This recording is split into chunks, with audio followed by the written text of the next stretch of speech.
This place is where I born, but I have no memory of it.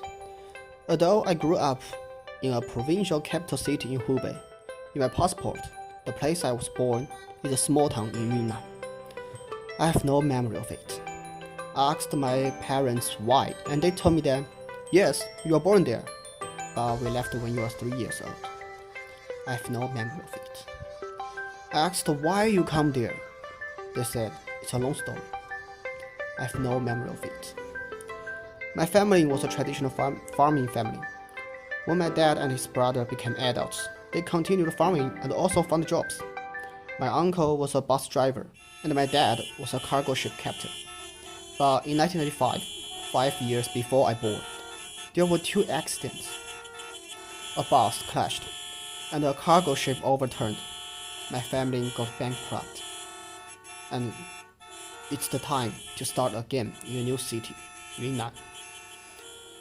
They tried all kinds of jobs until they built a business selling fruit. Finally, earning enough money to the 1,300 kilometers train trip home. My mom was pregnant, so I was born in this unfamiliar city. I have no memory of it. There are so many stories about these first few years, and my parents talk about them a lot when I was young. These are stories about my family at the time, and are so dramatic and interesting. I was always asking my parents for more stories. The more I asked, the more I was curious. The more I curious, the more I wanted to ask. I have no memory of it.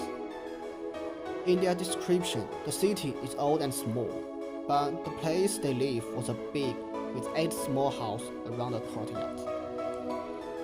There was a grapevine in the center of the yard. The landlord was a nice person, and the grapes were free to eat. One of the other residents from the same village was a tea seller, so they can always smell the tea. I have no memory of it. I really want to fill up my empty memory, but time has passed, and the city has changed. I cannot find the memory in the real world anymore.